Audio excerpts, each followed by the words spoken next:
Greetings. We will begin our discussion on Unit 9 today.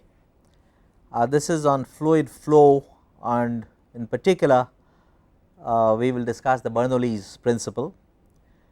We will be talking about the curl of a vector and find applications in fluid mechanics and prepare ourselves for applications in electrodynamics.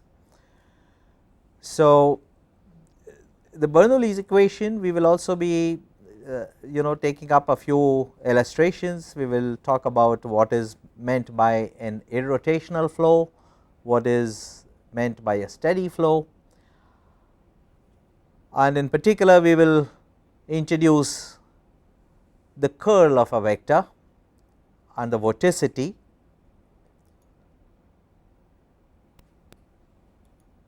So, our learning goals are that, having introduced the divergence in the previous unit,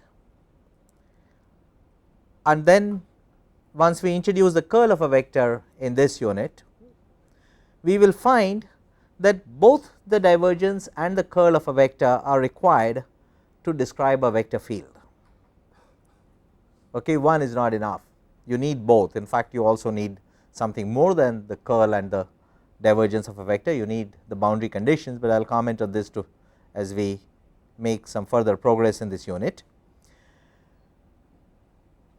We will learn to develop a rigorous treatment of the velocity field and then explain fluid dynamics in terms of the formulation that we develop, and most importantly we will get ready for applications in electrodynamics, which will be our next unit after this.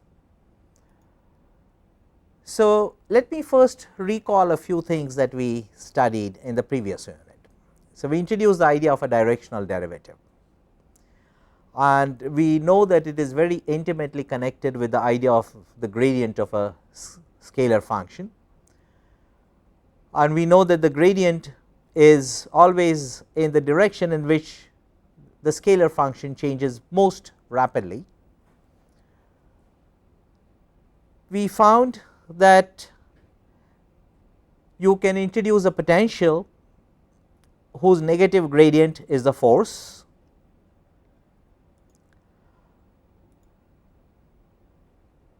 the reason there is a negative sign is a matter of a convention that we have adopted, because whenever we talk about natural motion, we talk about the motion, the natural motion being from a point of higher potential to lower potential. So, that is a matter of choice. So, it is mostly semantics, and it is for this reason that the negative sign gets in. And we have learned that the directional derivative is just the component of the gradient in a given direction. So, the directional derivative is a scalar quantity, but it has got a directional attribute, and the directional attribute comes from the fact that if you take a unit vector in a particular direction, then the component of the gradient in that direction will give you the corresponding directional derivative. So, this is just to recapitulate some of the ideas of gradient and the directional derivative that we have used in our previous unit.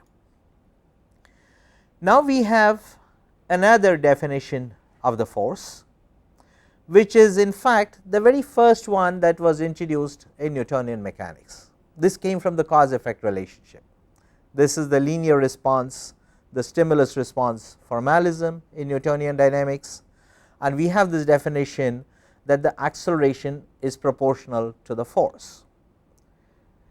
Now, we have another definition that the force is given by the negative gradient of the potential, and we should now ask, are these two conditions, we have two equations in front of us, do they necessarily correspond to each other?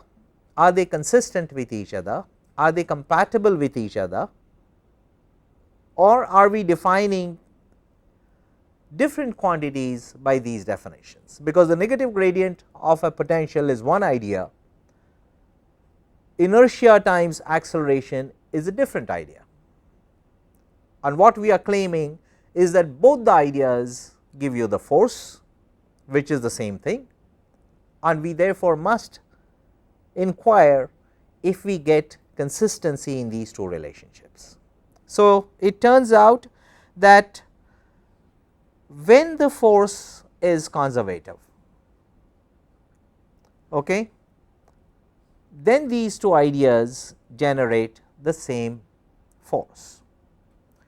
So, the criterion of a conservative force is that if you take the line integral of that force over a closed path, it must vanish, or equivalently if you take the line integral of this force between two arbitrary points A and B, then the path integral of the work done must be independent of the path. So, how you get to the point B from the point A does not matter. You could go head on to the point B, or you could take some curved path to the point B. You can take a path which crosses itself, which goes all over the globe and finally ends up at the point B, it does not matter.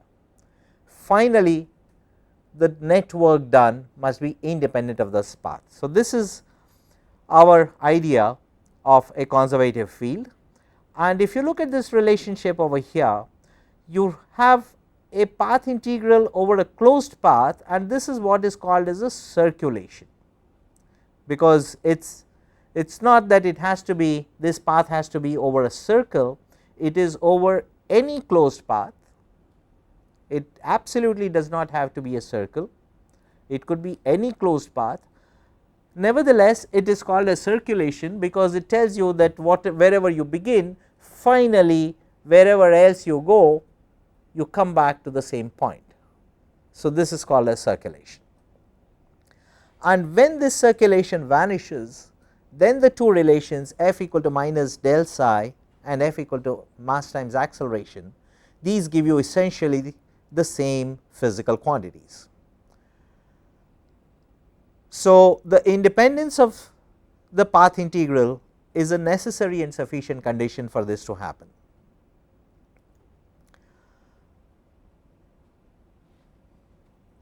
The origin of the idea of course is quite different. This f equal to ma comes from the principle of causality, from the linear response formalism, which is contained in the heart of Newton's second law, and this idea comes from our consideration of what a conservative field is. So, the physical ideas which are involved have a completely independent basis, but they generate exactly the same force in a situation when the force field is conservative. So, now what we will introduce is an alternative expression to represent the same idea, and this will be in terms of a new quantity which we have not introduced hitherto in this course, and this is called as the curl of a vector. And if you see the picture over here, the name curl already suggests that there is some kind of a curliness, and you already get some idea in your mind. So, you will find that this is given a very precise meaning in our formulation. So, let us first give the definition of the curl of a vector, and I suggest that you follow this definition with me, that the curl of a vector, it is defined for a vector point function. Now, you know what a vector point function is. The quantity which is being defined is a vector field, which means that it has got a well defined value at each point in space, and that value is a vector by definition. So, its components transform according to the laws of transformation for a vector, the cosine law. Okay. So, it is a tensor of rank 1 which has a well defined law for the transformation of its components when you rotate a coordinate system. So, that is the criterion. We have done that in an earlier unit. So, you have got a force field, a vector field f of r, which you can describe in some orthonormal set of base vectors. So, you have got three vectors which are orthogonal and normalized, that is indicated by this caret on top of these unit vectors. They could be Cartesian unit vectors, but they do not have to be. They could belong to any coordinate frame of reference. It could be a spherical polar coordinate system or a cylindrical polar coordinate system, for example, or no matter what. And any vector is completely defined in terms of its components. If you give all the 3 components, then the vector gets uniquely defined. So, what we do is we define this curl of a vector, which is written as del cross f. So, it looks like the cross product of 2 vectors, but that it is not. The reason, of course, is the gradient is not a vector, it is a vector operator. So, this is not to be read as a cross product of 2 vectors. You can always read it as del cross f, or by its name it is called as a curl of f.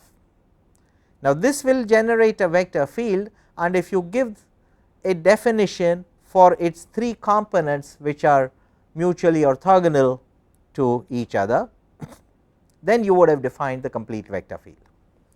So, its component along the ith unit vector is given by the projection of the curl of this vector on this unit vector, and this projection gives you that corresponding component, and it is given by the right hand side uniquely. What you do is construct the circulation of this field. We have already introduced this idea of a circulation. This would be the work done if f were the force, but f could be any other vector field as well. So, it does not have to be the force. So, whatever is the force field or whatever is the vector field, you always can define the circulation for that vector field. You define it over a closed path, just the way you define the work done over a closed path, but this will not be the work done if the vector field you are talking about is not a force, it could be some other vector field. Then you divide it by the area which is contained in the loop, because the circulation is a line integral, it is a path integral taken over a loop, and this loop contains a certain area, and I will tell you how this area is to be constructed, because it must have a certain relationship to this unit vector ui. Okay. The relationship is indicated over here, that the path integral, which is the circulation, it is taken over a closed path C over a very tiny closed loop C, which bounds an elemental vector surface area delta S, which contains the magnitude of the surface element times the direction. So, it is this direction which is coming in over here. So, obviously, this area will be orthogonal to ui, okay? And you must construct this so that the right hand screw convention is followed. So, I will elaborate on this so that there is no ambiguity about it. So, there is a certain relationship between the direction of this unit vector and how this area is chosen. This is a magnitude, the left hand side of course is a scalar, this is a component of the curl of the vector. The right hand side is also a scalar, in which the numerator obviously is a scalar, and the denominator is the magnitude of the vector area. The area, a tiny infinitesimal area, will be vectorial and its magnitude will be a scalar. So, that is that scalar quantity which is used over here to divide the circulation, and then you construct the limit as delta is going to 0. So, you can see that you have divided the circulation by area. So, the quantity you are looking at is circulation per unit area, and this must be taken at a point. How do you do that? By letting this elemental area tend to 0. So, that the area contained by that circulation will become infinitesimally small, and when that happens you would get a property which belongs to a point, because the area will then shrink to a point. Now, the direction of the unit vector u must be such that the right hand screw would propagate forward along with when it is turned along the sense in which the path integral is taken, because this path integral is taken along a path and you can take it along this path. Okay. You can see this pointer going round in a clockwise direction, but I could also take this path in the anti-clockwise direction. Okay. If I were to take this in the anti-clockwise direction, then the relationship which the right hand screw rule provides between this surface element delta s and this unit vector will be just the opposite. You will end up defining the opposite unit vector. So, let us see that. Let us take a look at some of these pictures, so that it will become very clear. So, you have got a certain surface element over here. Okay. This does not have to be flat, it may have some curvatures. It could be like the handkerchief that we always talk about. You pinch it somewhere in the middle, or at one point, or at 2 points, or 3 or 4 points, let it wiggle across. So, it will have some ups and downs, it does not matter, but then it has got a unique boundary, and this boundary can be traversed in one way as shown in this. So, you go along the boundary like this, then go along this edge, come down, and then follow the edge on the far side, come along this edge, and this is the direction in which the path C is traversed. Now, if this is the path, then if you take a right hand screw, okay, and advance it along this path, then it will have a forward motion going along this, right. So, this is the relationship, this ui is the direction of the surface element, and this direction is intimately connected to the direction in which this edge of the surface element is traversed, because if you traverse it in the opposite way, then the right hand screw would traverse in just the opposite direction. Okay. So, if this is your path, then a right hand screw would move forward in this direction. If you take another path, then the right hand screw would propagate in just the opposite direction. So, this is the connection between the direction u and the direction in which this circulation is built, because it is constructed as a line integrals. So, now we can take a certain basis set over here. The Cartesian unit vectors are often a favorite choice. They are constant vectors, the Ex, Ey, Ez. You can take any other basis set, it really does not matter. But what is going to happen is that if you choose the polar coordinates, then the unit vectors change from point to point, they are not constant vectors. So, the unit vectors will be written with an argument of the point. They are independent of the point only for the Cartesian unit vectors, but in the case of any other coordinate system, they will change from point to point. So, in general, the unit vectors are written as a function of r. Cartesian coordinate vectors, the Cartesian unit vectors are a special case which do not, however, change from point to point. Now, this definition of the curl of a vector, this is in terms of an orthonormal set of bases. It will apply to the Cartesian unit vectors, but it will apply to any set of unit vectors, and it is therefore completely independent of a particular coordinate frame of reference. So, now you have to take this average circulation, y average, as I mentioned earlier, you construct the circulation divided by the area, that is what gives you the average per unit area, and then take this over an infinitesimally small elemental area. So, let us do that step by step. You have constructed this path integral, and let us say that you have got a certain loop which goes round a tiny piece of area, you must note that the circulation requires this A dot dl to be constructed at each tiny piece of elemental element of this path, and then you have to add up this. So, when you do this addition in the limit, this addition generates the integral.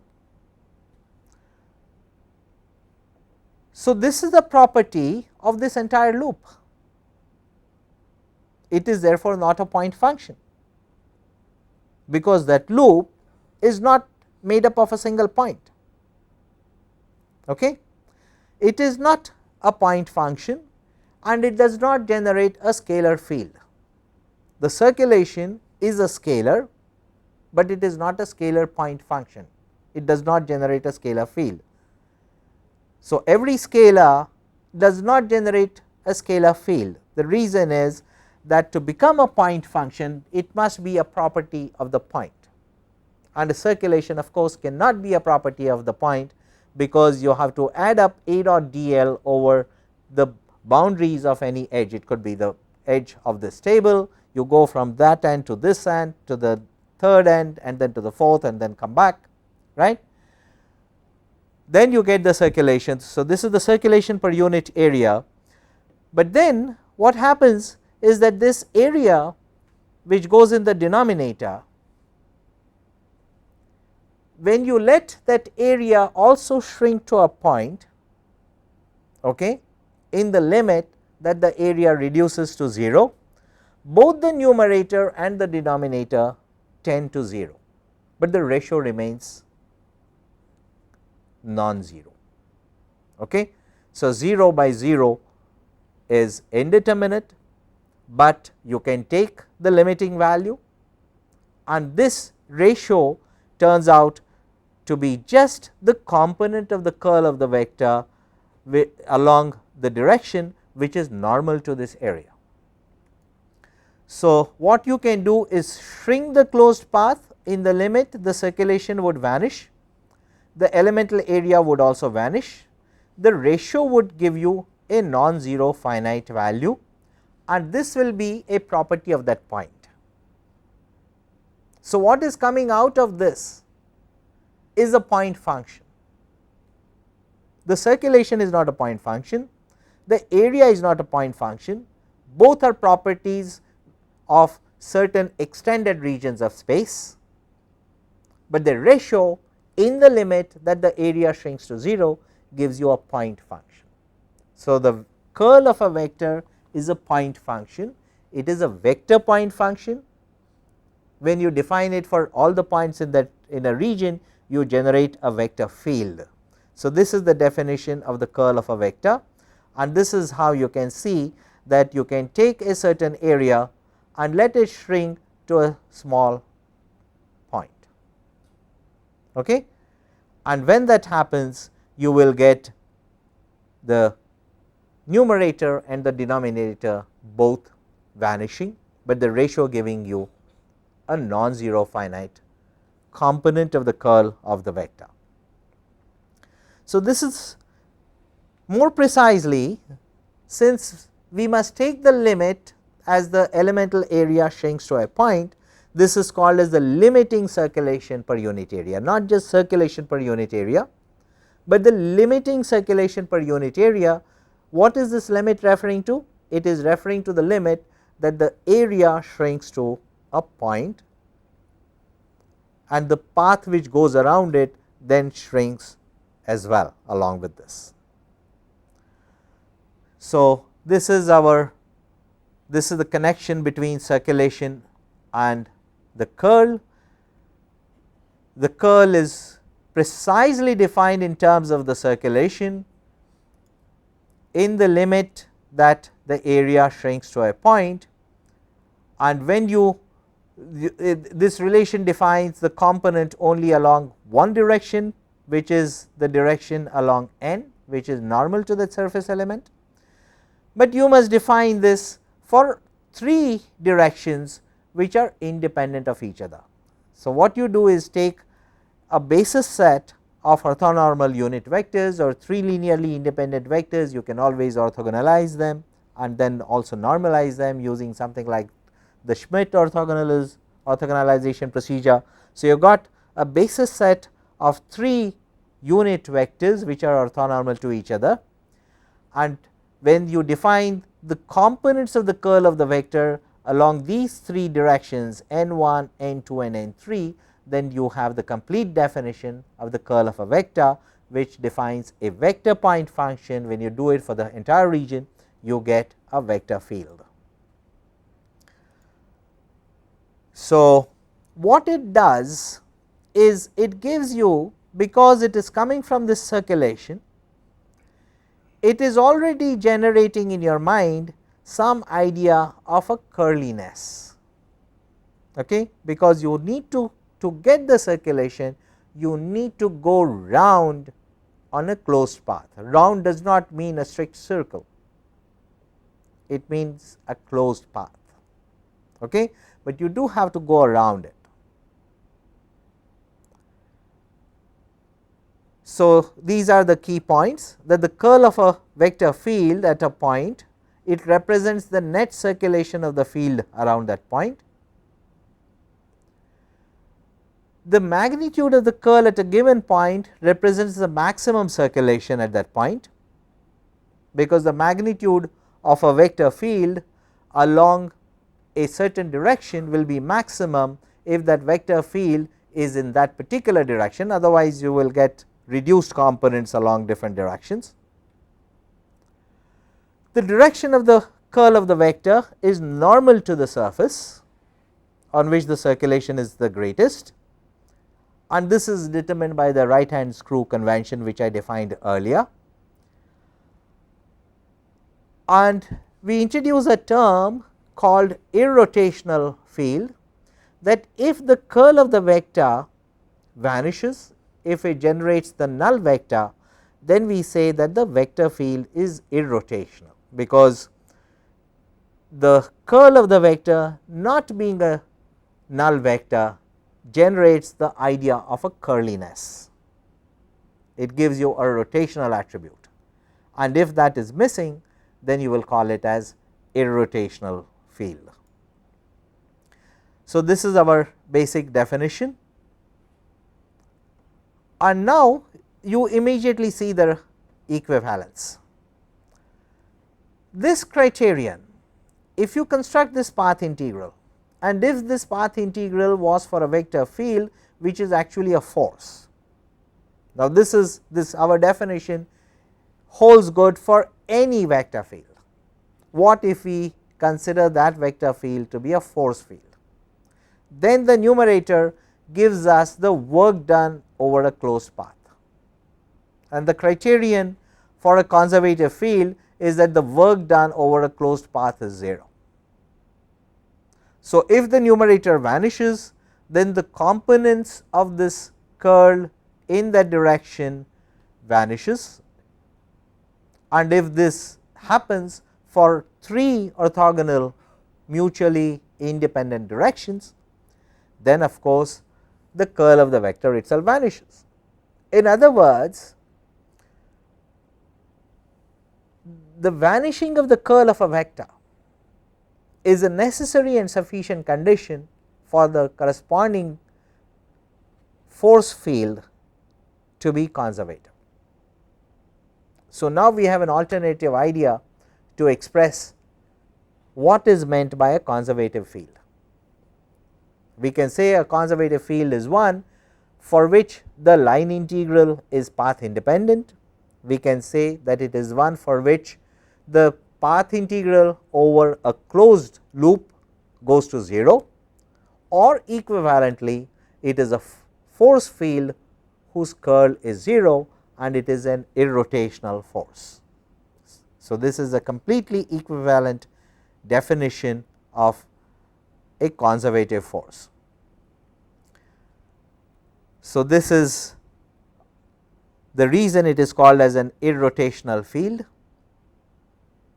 and common examples of this of course are the conservative fields that you are already familiar with, like the electrostatic field, the gravitational field, all of these are examples of irrotational fields and they have a vanishing curl.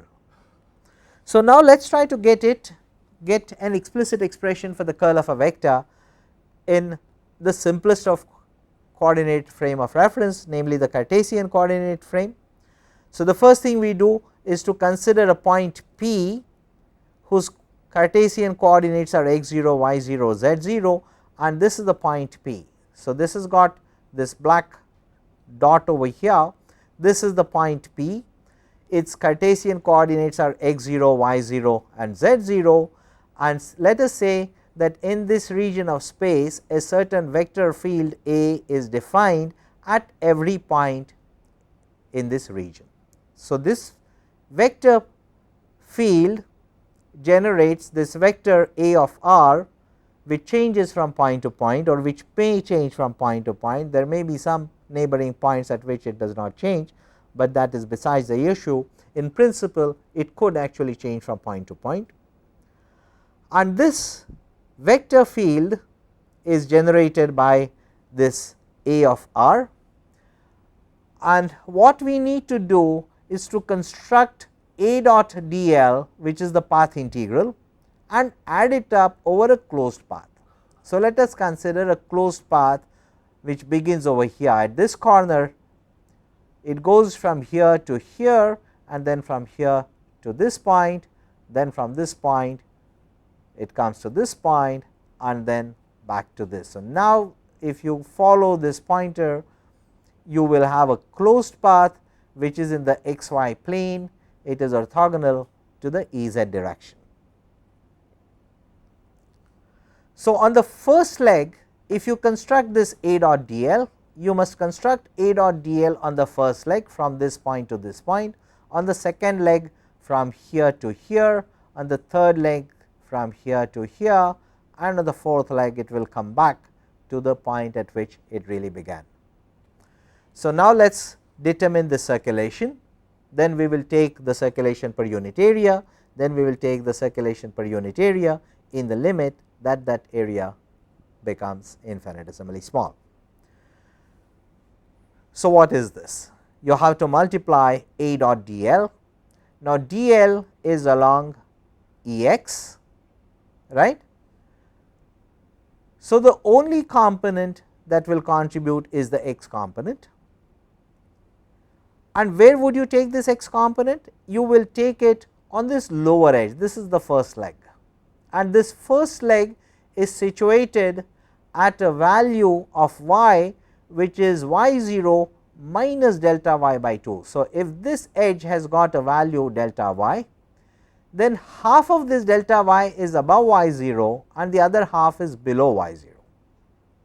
So, the first leg is at a value of constant y which is y 0 minus delta y by 2. So, you take the value of A x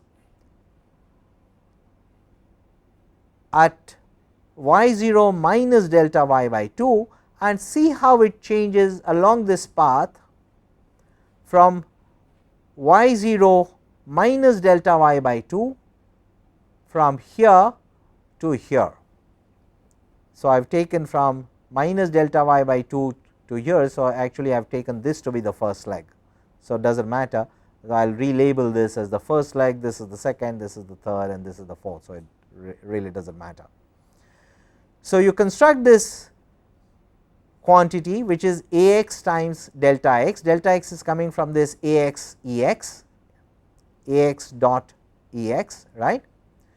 The dot product of this unit vector A along this displacement is delta x, it is along E x. So, you get the component A x and then the size of this delta x, but then you have to take the difference from y 0 plus delta y by 2 which is on this leg. There are two legs along which x is changing, x goes from this point to this point and then from this point to this point along these two legs, and along these two legs it is y which is changing from the lowest corner to the uppermost corner, and here it goes from the uppermost corner to the lowermost corner.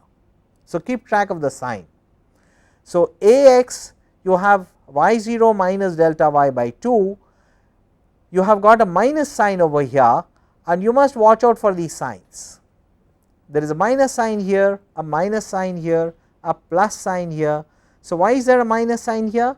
Because this is taken along this leg. So, on this leg the value of y is y 0 minus delta y by 2. Why is this a plus sign? There is a plus sign over here because this is constructed at the third leg over here. So, on this leg the value of y is y 0, which is the value at the center, plus half of this delta y. So, this sign is plus. Why is there a minus sign over here? Because when you go from left to right, x is increasing, whereas on the top edge when you go from right to left, x is decreasing. So, you get a minus sign over here. So, likewise you have a plus sign over here, a minus sign over here and a minus sign over here. So, you have to be very careful about these signs, and now if you construct this over this entire closed path, then this, if you take this difference between these two quantities, this is the difference between the value of Ax at the top minus the value of Ax at the bottom with a reverse sign.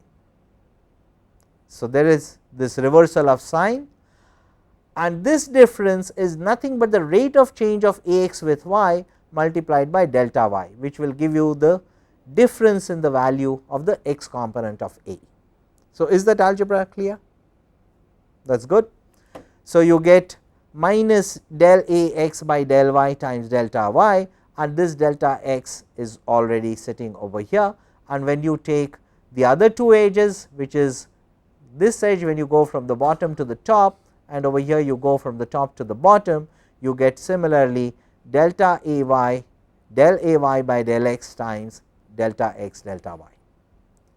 But now you can take the delta y delta x as common and take the limiting circulation per unit area. So, you will divide it by the area, and that area is nothing but the product of this delta x with this delta y, which will cancel this delta y delta x or delta x delta y, and you get del Ax by del Ay with a minus sign coming from here and del Ay by del x with a plus sign coming from here.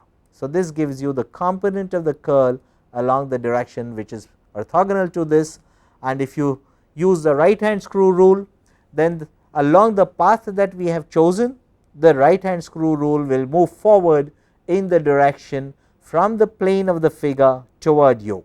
So, it will be along the Ez direction, right. So, this is the component of the curl of the vector along the z direction, and similarly you can define the component of the curl along the y and the x directions. So, as soon as you have done that, you would have defined the curl of the vector completely. So, just be sure that you make absolutely no mistake about these signs. So, now we have the circulation per unit area in the limit that the area shrinks to a point. So, this delta x delta y area would be cancelled, and you get the z component of the curl of the vector. This is orthogonal to the xy plane, but then there are three planes which are orthogonal to each other. So, this is one, here is another, and here is another. Okay. So, there are three orthogonal planes for each other, and I have color coded them. So, that each direction here, this is orthogonal to the corresponding area shown in the same color, and when you do this for all the three planes, for all the three directions, you get the complete definition of the curl of the vector in the Cartesian coordinate frame of reference. So, let us do that. you get the component along E x we have already determined, which is del A z by del y minus del A y by del x, which is along E x, or this one is along E z. So, that one is coming over here, E z times this is del A y by del x with a plus sign, and del A x by del y with a minus sign, which comes over here. And the other two terms you can get by simply making cyclic changes. You take z to y, z to x and x to y and y to z. So, if you make cyclic changes, you get the other two terms easily, or you can do it term by term for the other two rectangles.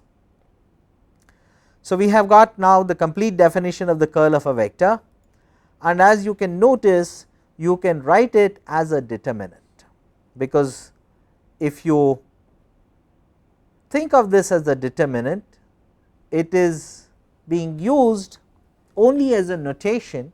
It is not really a determinant, and it is important to recognize that it is not a determinant, but the notation of a determinant in which you normally expand a determinant. Suppose you expand it along this first row, then you will write this element first and then multiply this and this, and then this and this, and subtract it from the previous term, right. That is how you expand a determinant.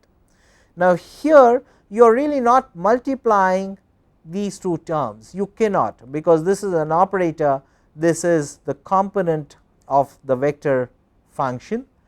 You are actually taking the partial derivative with respect to y of the z component of A, and from this partial derivative you are subtracting the partial derivative of the y component of A with z, which is what is coming over here. So, the component along E x, this is the component along E x, this is del A z by del y, which is coming from here, the partial derivative of A z with respect to y minus the partial derivative of A y with respect to z. So, this is the component over here, and then likewise you have the other two terms. So, this gives you the curl of a vector. This is really not a determinant, but you can exploit the determinant notation. The reason, of course, it is not a determinant is because you cannot just go ahead and interchange the two rows, the second row and the third row, for example, and you will not get any meaningful quantity with just a negative sign. If it were a real determinant of numbers, you could do that. So, this is not a determinant, you are only exploiting the notation for a certain convenience, and happily you can do it in the Cartesian frame of reference. Does not automatically mean that you can do so in other frames of references. As a matter of fact, you cannot, but in a Cartesian frame of reference you can exploit this feature. The reason you cannot do it is because this gradient whose components you have written over here, these are not like the components of a vector. The gradient is an operator, it is not a vector, it is a vector operator. When it operates on a scalar function, you get a vector. So, here are some examples. If you have got a vector field which looks like what you see in this picture, and this is a vector field whose Cartesian expression is minus y times E x plus x times E y, then if you use the previous formula over here, which is this, and if you use this relationship, then it is very easy to deduce that the curl of this vector is twice E z. So, this is a matter of simple algebra, you can work it out. Here is another example, that if you have got a vector, this is the picture, and this can be this is a pictorial expression of a vector field given by this x minus y E x plus y E y, and you take the partial derivatives term by term, fit it to the Cartesian formula, and find out what this curl of the vector is, and you find that this curl is also twice E z. So, there are these different functions, the fields are different, but they give you a similar curl. Okay. So, here is another example of a rotational field. A field will be rotational if its curl is not 0. So, suppose you have got a velocity field and there is a certain line beyond which the velocity field reverses, and over here it goes in this direction. So, if you construct the line integral over a closed path, you can already see that it will not vanish, okay, as that elemental area shrinks to 0, and that is explicitly determined by taking the formula for the curl of this vector, which turns out to be E z, it is not 0. Now, let us do some simple exercises. If you look at this figure over here, and we have these figures from Berkeley physics course volume 1, these are very nice examples which I enjoy from the Berkeley physics course. And if you look at this, you already see that whatever comes in goes out. Okay. So, the net divergence of this field will be 0. What about the curl? Can you see that it is not 0, because del f by del y is 0 and f x is 0. So, the divergence of the force we have seen to be 0, but if you take this path integral over closed paths, then you see that the length of these arrows is changing as you go across from right to left. So, as a result of that, the circulation will not be 0, and therefore, the curl of the vector will not be 0. What about this field? Now, this looks like a radial field, and you obviously see that the divergence is not 0. Okay. What about the curl? It should be very obvious that in this case the curl will be 0, because this has got a rotational symmetry. So, if you construct the path integrals over closed paths and then let this area element shrink to 0, then the integrals, the line integrals over this path and over this path would vanish when the elemental area shrinks to a point, because they will be line integrals over just the same path in opposite directions in the limit that the area shrinks to a point. So, the circulation vanishes. This is a typical property of a rotational field. Whenever you have spherical symmetry, you will find if a force field has got a spherical symmetry, a center of symmetry, then it will be an irrotational field and it will be conservative.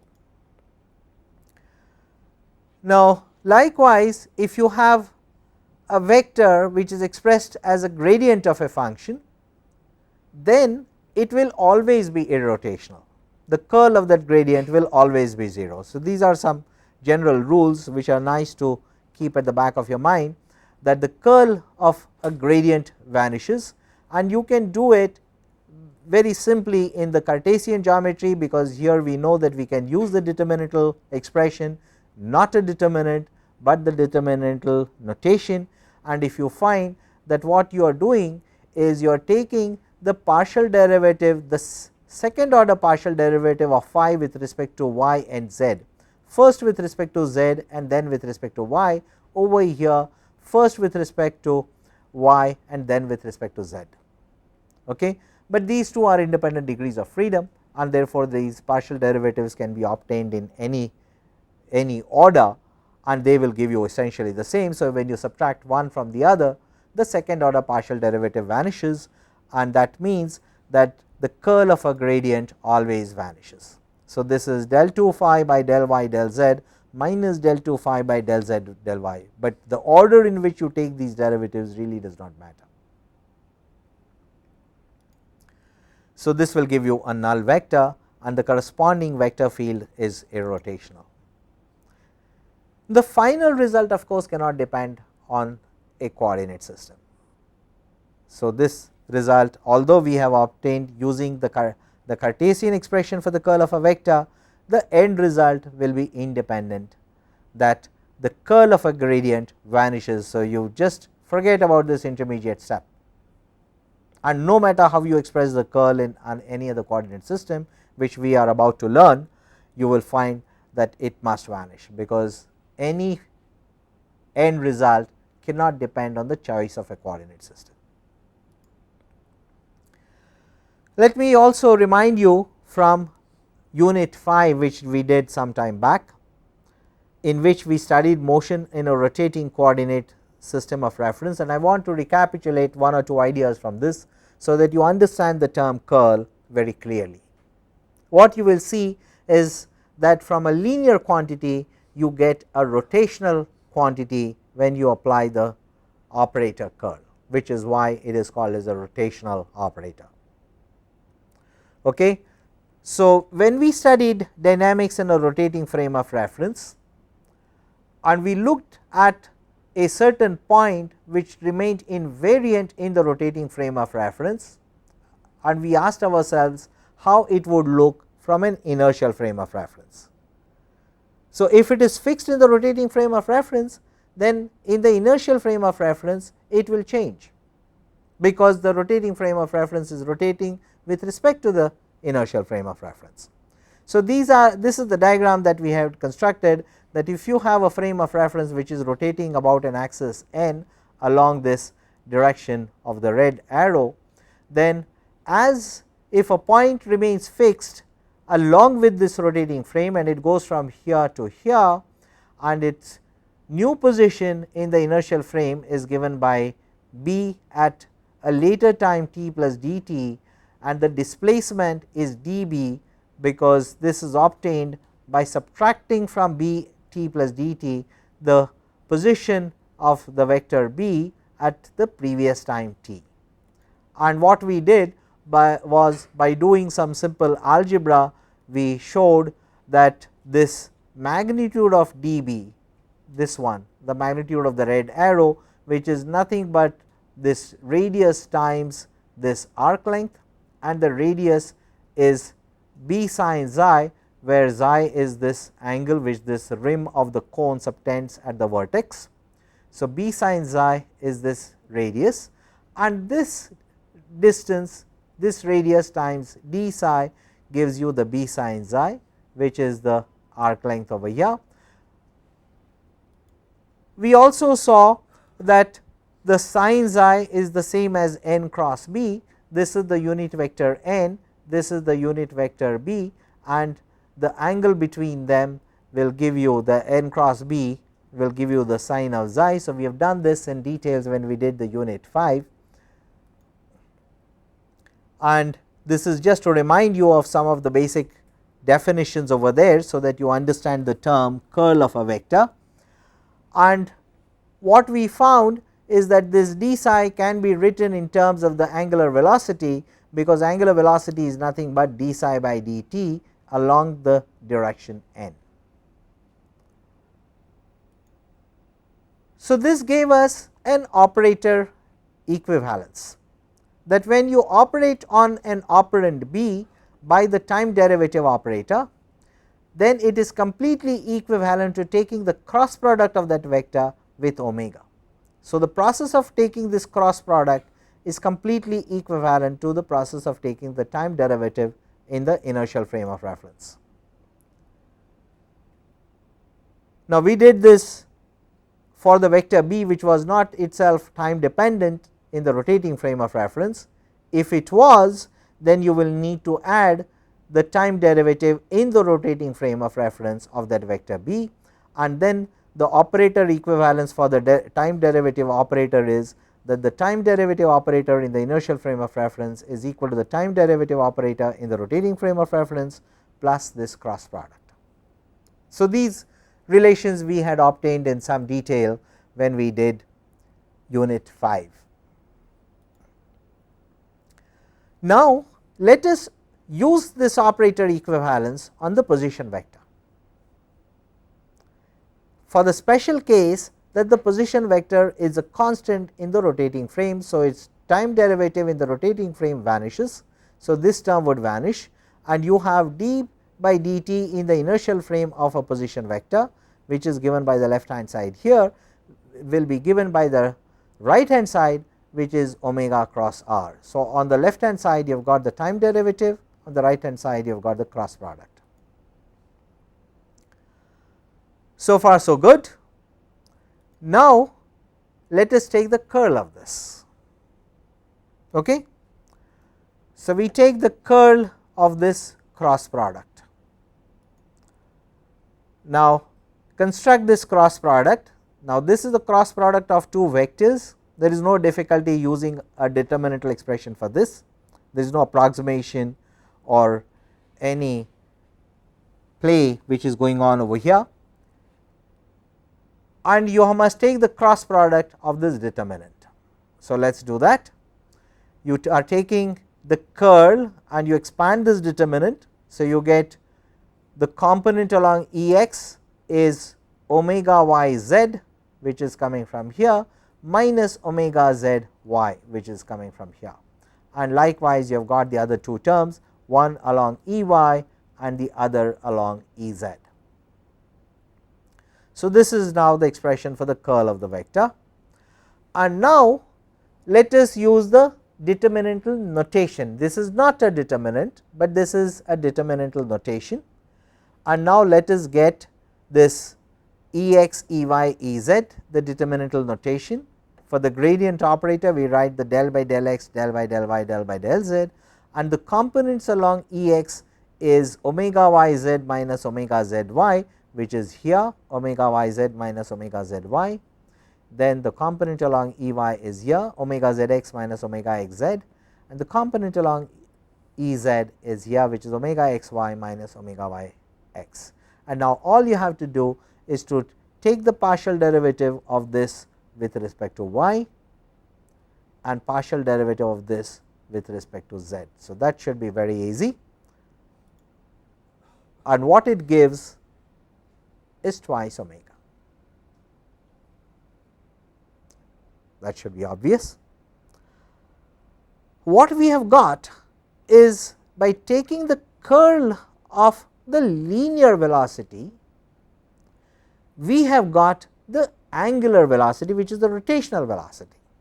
So, from a linear property over here, this velocity is a linear property, we get a rotational property, which is the angular velocity.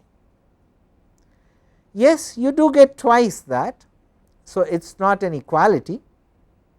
Nevertheless, it does not change the fact that from a linear property you get a rotational property, and that is the reason this quantity which is defined here as del cross v is called as the curl of a vector, because from a linear quantity you get a rotational property, an angular property. So, what it does is it actually measures the extent to which a particle being carried by a vector field is being rotated, because that sense of rotation, that angular piece of connotation which is coming in, becomes implied when you take the circulation per unit area in the limiting value. Then this curl of a vector, when you find its component, it gives you a measure of the extent to which a particle being carried by the vector field is being rotated about that particular axis. In this case, the axis is u I, about which this rotation is taken. So, this is called as the Stokes theorem, and this is something which I will discuss in the next class. We have defined the curl of a vector, and we will use the definition of the curl of the vector to define the Stokes theorem. Notice that Stokes is written with an apostrophe, not between E and S, but after S. So, S is a part of his name. Okay. So, the apostrophe is not here. The statement of the Stokes theorem is given here. We are yet to prove it. We will prove it very easily, because we have defined the curl of a vector. So, we know the definition of this quantity, then all we have to do is to dot it out with the elemental surface area and construct the surface integral, and then what will come out of it is the fact that the circulation over a closed path is equal to the surface area of the curl of the vector, which is taken along which is taken according to that right hand screw convention and so on. So, I will prove this in the next class. So, this is called as the Stokes theorem. Here is a picture of George Gabriel Stokes.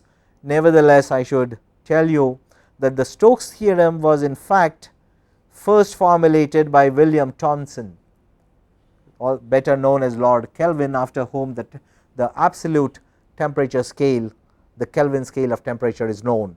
And Kelvin in fact established what we call as the Stokes theorem, and Kelvin wrote about it in a letter to Stokes, who probably popularized it, and now everybody calls it as Stokes theorem, but originally it was formulated by William Thomson, better known as Lord Kelvin. So, this was in July 1850, and we will take a break here, and when we come back we will do the proof for the Stokes theorem.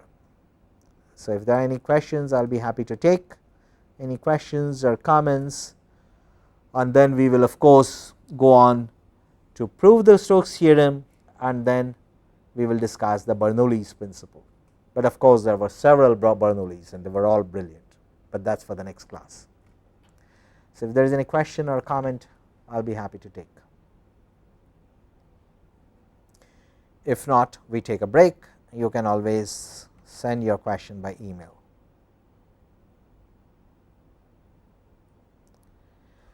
So, ready for the break?